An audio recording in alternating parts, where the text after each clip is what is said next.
transportation resources.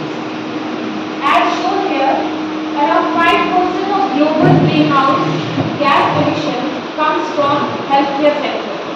And this greenhouse gas emission further leads to global warming.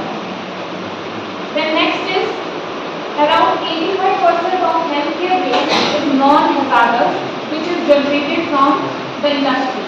But the 15% is hazardous and it needs careful handling. Therefore, when we evaluate a healthcare option, looking only at its financial cost may not give us the complete picture. The aim should be to protect patients, budget, and the planet together. Now let us understand where this environmental impact actually comes from.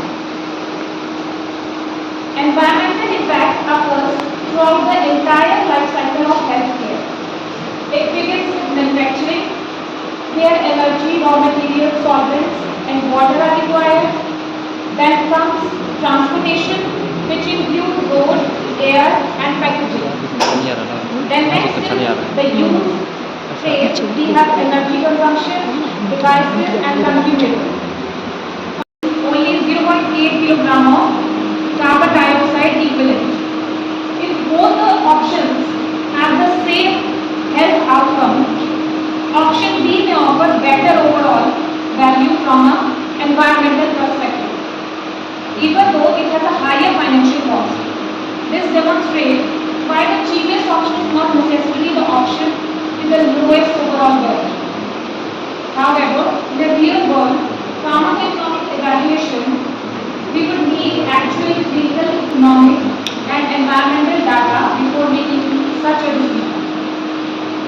So if we want to reduce the environmental burden while maintaining quality healthcare, what practical actions can be taken?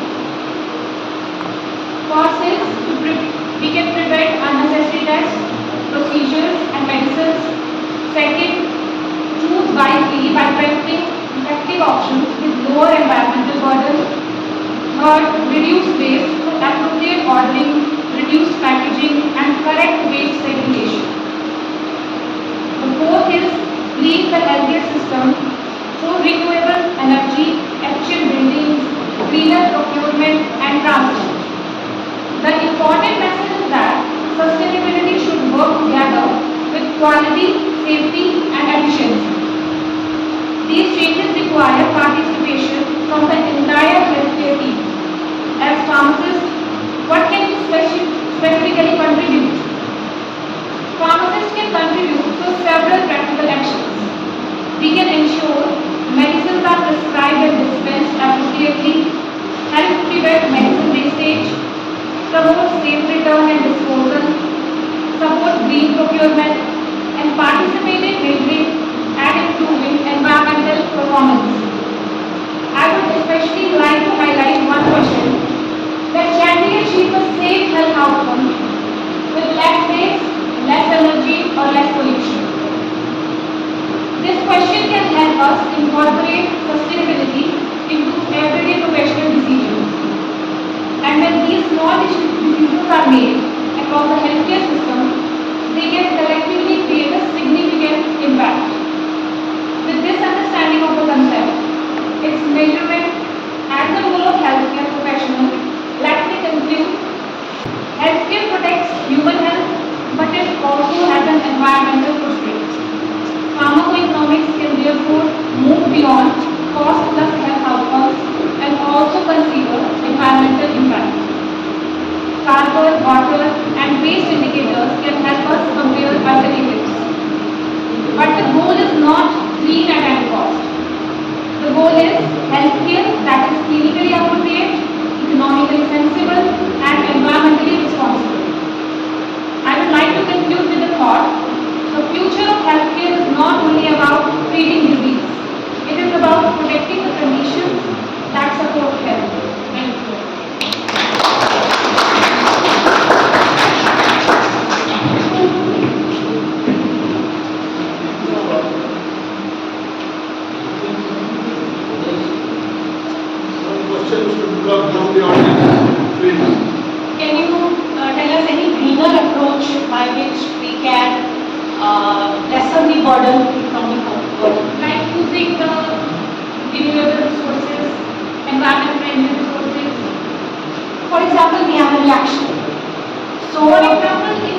Do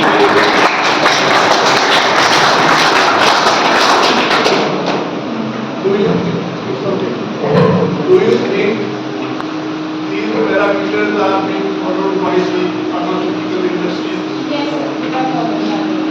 I don't think because I see the water, polluted water is being, thrown in the river and ये sir अभी recently जो है government ने बोला है कि हर एक company में ये डिपार्टमेंट होना चाहिए, तो धीरे धीरे इंडस्ट्री जो है इसे फॉलो करेंगे। अभी सारी इंडस्ट्रीज के डिपार्टमेंट नहीं है, पर धीरे धीरे इंडस्ट्रीज के department include what about spurious medicines? Spurious medicine